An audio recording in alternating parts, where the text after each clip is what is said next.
Fíjese que se estima que el TDAH afecta hoy día entre el 5 y el 7% de la población infantil en Chile, lo que lo convierte en uno de los trastornos neuropsiquiátricos más comunes en niños. Según estudio del Ministerio de Salud, aproximadamente 1 de cada 20 niños en edad escolar tiene TDAH.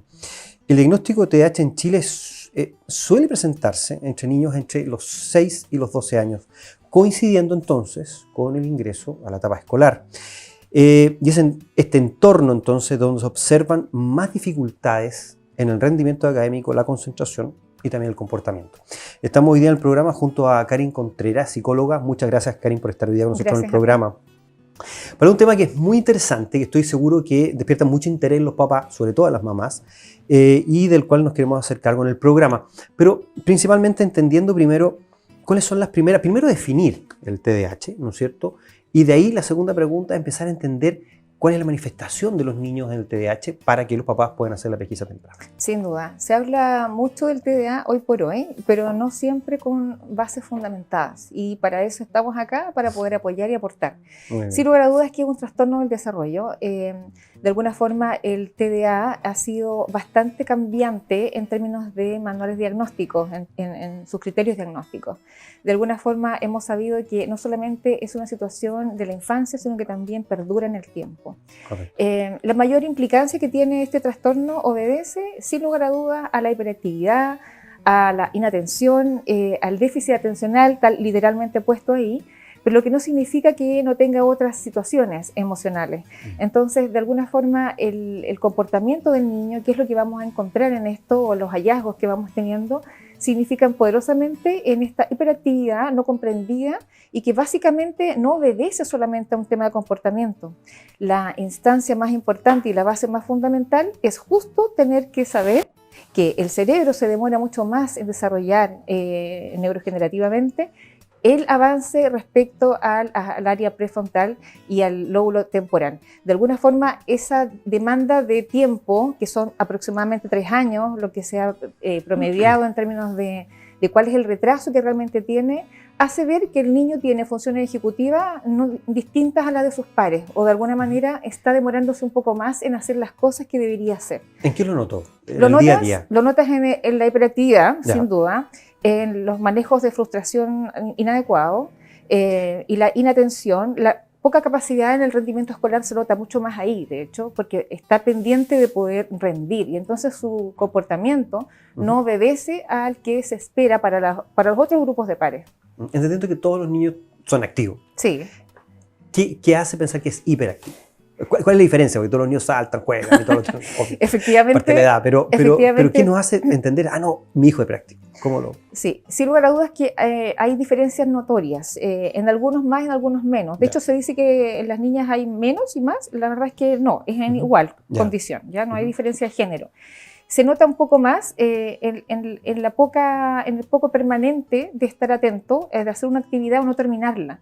Entonces son súper buenos en hacer cosas, por ejemplo, que están fascinados y tienen todo el tiempo del mundo, pero no tienen ni la paciencia ni esperan turnos. Son niños más disruptivos. Son niños que entran a la categoría de no querer hacer las cosas incluso y entrar a algo muy, muy contentos y hacerlo y después no querer hacerlo. Entonces uno dice, pero ¿cómo funciona esto si estaba tan entretenido?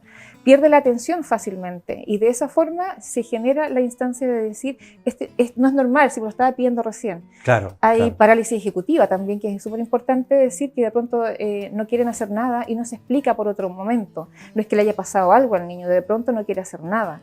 Entonces se genera una instancia de como menos regulación. Este trastorno básicamente es un trastorno de la autorregulación. De la autorregulación. Sí, porque la inhibición es lo que cuesta. Entonces son mucho más intensos y ahí es donde se nota más un niño hiperactivo. Es más intenso y genera mucha intensidad respecto a querer hacer las cosas sin esperar, sin entenderlas muchas veces y generar la instancia de poder avanzar con eso, pero sin mayores lógicas racionales. En este proceso, quiero ver en perspectiva hacia el adulto, digamos.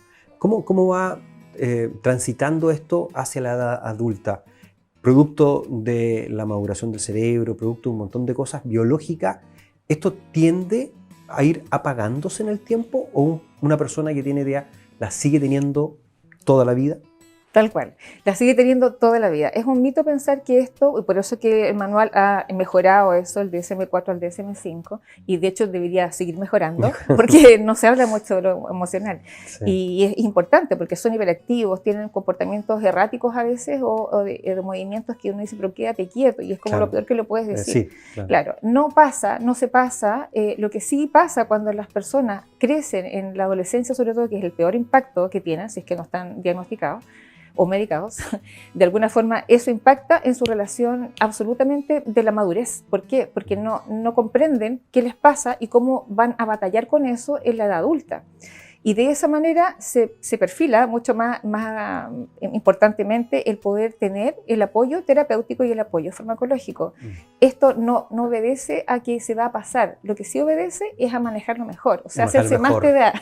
Claro, son más TDA, o sea, son más fuertes TDA, tienen una dinámica de conocimiento más. Y ahí es la parte más entretenida y por eso me gusta tanto este tema, porque son mentes muy hiperactivas. Por lo tanto, sus niveles cognitivos, intelectuales son un poquito más que el neurotípico. La neurodivergencia llegó para quedarse, diría yo. Sí. En ese sentido, entenderlos a ellos es fundamental. Bueno, pensando, Karin, en el diagnóstico, en la preocupación de los papás y todo esto, me imagino que mientras más temprano es la pesquisa, más herramientas tienen en cuanto a terapia de poder trabajar con estos niños o niñas, ¿no es cierto? Sin lugar a dudas. Mientras antes, mejor técnica tienen, mejor éxito tiene, y la intervención de padres y educadores obedece a una instrucción que les va sirviendo a poder manejarse y adaptarse a la sociedad, a la familia, a los amigos, a muchas instancias sociales que están descubriendo, sobre todo en la primera infancia.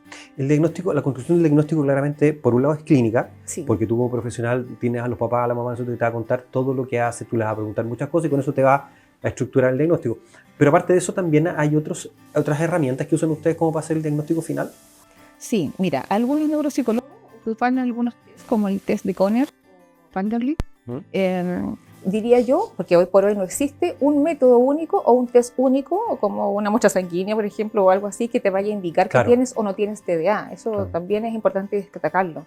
Es una observación clínica de los profesionales y que por favor sea siempre de un profesional de la salud, ya sea psiquiatra, psicólogo o neurólogo, pero sí especialistas. No todos los psicólogos, por ejemplo, son especialistas en TDA y es como una subespecialidad de alguna forma. Es importante que la visión y la revisión sea a través de una observación clínica del comportamiento, la conducta y mucho más de la regulación emocional del paciente. Correcto. Y pensar un poquito ahora, para los papás que están viendo el programa, ¿cómo se perfila el tratamiento? ¿Cuál es el esquema, la estructura que ustedes plantean en esto? Bueno, normalmente en términos de farmacología se instaura el metilfedinato, más conocido como Ritalin, Concerta, Metadate. Hay algunos que son respecto a instancias más cortas y otras más largas. La terapia junto con la instancia farmacológica operan súper bien en términos de adaptación. Y eso permite poder tener una salud mental adecuada en un niño sano y que crezca con su desarrollo y principalmente conociéndose con todas sus virtudes, porque las capacidades de ellos son como un cerebro Ferrari con freno de bicicleta, que uno le enseña cómo a avanzar y frenar correctamente. Claro. O sea, hay que ir mejorando los frenos, la performance del auto. Me gustaría que en los minutos que nos quedan le pudieras dar alguna recomendación a los papás que están hoy día transitando por esto, que de repente están muy angustiados de tocar en la consulta, sí, papás y mamás que están muy angustiados, muy preocupados y todo. ¿Cómo le bajamos un poquito la angustia a estos papás que están hoy día con este diagnóstico? Les diría, sin lugar a dudas, que hay un montón de herramientas que tienen que ver en el apoyo. No todos los papás pueden tener la opción de llevar a psiquiatras, a psicólogos, lo sabemos. Y en ese sentido, gracias a Dios, la YouTube o las redes sociales nos permiten poder abarcar en la instancia de poder escuchar a buenos mentores. ¿Puedo dar alguno? Sí, por supuesto. Por supuesto. El doctor Russell Barkley tiene varios libros, se ha dedicado la vida entera a esto y tiene dos principales libros que también los muestra mucho en YouTube, de tal manera de poder que los padres y los educadores puedan entender cómo apoyarlos con qué herramientas técnicas. Tomar el control del TDA y tomando el control del TDA porque hay una guía para padres, pero también para el adulto no diagnosticado a tiempo. Ah, correcto. Interesantísimo. Muchísimas gracias por estar hoy día con nosotros, Karine. Y obviamente vamos a dejar invitados. Podrías hacer también un poco de promoción para tu segmento, Para que las Sin lugar a personas dudas, te vean wellness. ahí y te sigan. Wellness. Wellness. Sin lugar a dudas, Neurociencias del Bienestar es un apoyo que siempre vamos a estar dando y encantada de poder aportar con herramientas más técnicas y más pragmáticas, que hoy día no hablamos, pero que sin lugar a dudas estos niños merecen tener y conocer. Así ya sabe entonces que usted puede seguir a Karine Contreras en nuestro programa. Tiene un espacio de nuestro Doctor en Casa donde va a hablar de esto y otros tantos interesantes temas. Y también invitarlo a ustedes a que a través de nuestras redes sociales nos puedan mandar preguntas para Karine, para el segmento, y ella también, con toda la voluntad que tiene, puede responder estas preguntas a través de la pantalla y por supuesto a través de nuestras redes sociales. Nosotros seguimos avanzando. Muchas gracias, Karine, por estar hoy con nosotros en el programa. Seguimos avanzando con Doctor en Casa. Pausa y regresamos.